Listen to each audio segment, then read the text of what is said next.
1982, I won the United States Light Heavyweight Championship. And then I turned around and won the Sports Festival Championship. So I was on my way to the top. I hit you with the hands of time. I'm coming back to get what's mine. If only I could just believe, I know the victory I will receive. The only thing that bothers me, they took so long to set me free. Now all of you will soon see just how good God took care of me. Tragedy hit me in '85, but I had won 2 gold medals for the United States, and I had won the Georgia Heavyweight Champion in '81. In 1982, I won the United States Light Heavyweight Championship. And then I turned around and won the Sports Festival Championship. So I was on my way to the top, and I was on the top, #1 in the United States. But I was on my way to big time, you know, and I was fighting for the Olympic, 1984 Olympic. And at that time, you know, we had a big tournament. We had to fight, see who make it to Olympic. So I was qualified to fight Ricky Womack and Evander Holyfield. He lost out, and I ended up, they told me I had hurt my hand in a fight. They asked me, did I want a career out of boxing? I said, yeah. So they said, well, you need to get your hand fixed. So I said, okay. Then they sent me to Utah, and they let Evander Holyfield take my place. I met Bennie back in 1978. And of course, I had been boxing ever since I was 8 years old, so Bennie had just got into boxing. And he was a big guy. He weighed 178 pounds at the time. And I think I weighed about 135 pounds. And, you know, and Bennie was knocking everybody out, and he was raw, very strong, you know, just one of them young teenager that just brute strength, and every time he fights somebody, he knock him out. Yeah, I had talked to Evander, and he had helped me when I got out of prison. He, you know, gave me some money to buy me some clothes, but one thing he ain't haven't did since I been out.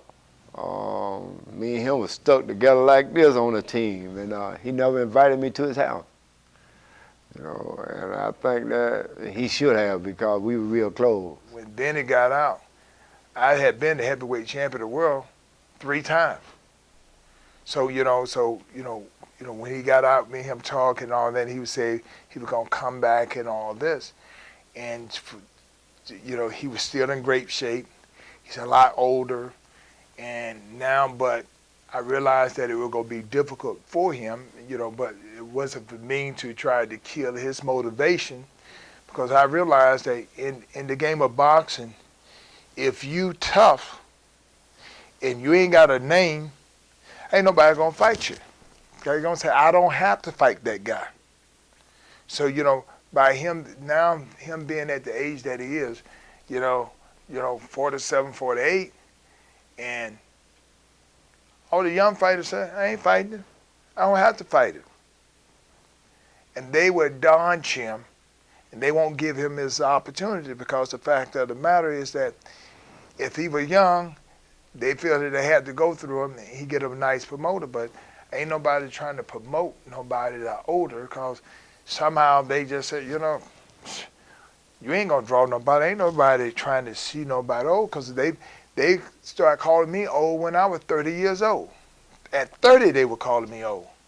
Of course, you know, I'm 46. They say I'm a senior citizen. But only reason why that I get the opportunity, because my name is so big and it draw money. It draw people to the site. That one thing in life, when God allow it to be greed, he realized greed gonna help you get your opportunity. Because of greed, people, this country come together because of greed. If it wasn't because of money, then they wouldn't let no black people play certain sports. But because they wanted to win, Because greed is a part of winning, because they want to make money too, then they learn to accept you. When God's hand was on me, I knew, because, you know, I just know his hand was on me because he kept me from the first 2 years on up to 18 more years. I was getting set off all those times. People now looking at my age, but they ain't looking at the 20 years that I've been put away in training and no drinking, no sex, just training. And it preserved me a lot, but the most thing is, you know, having God to help me, help preserve me. And, you know, with his help, when I get out there and train, you know, I pray to him. I just ask God to give me strength to go out there and do my best. And so when I do that, I come in, you know, I thank him for it, and then people were looking at me different. They said, man, this man, it don't seem like no fighter, but once they see me out there training, they said, yeah, man, hell, that's Bennie right there, man.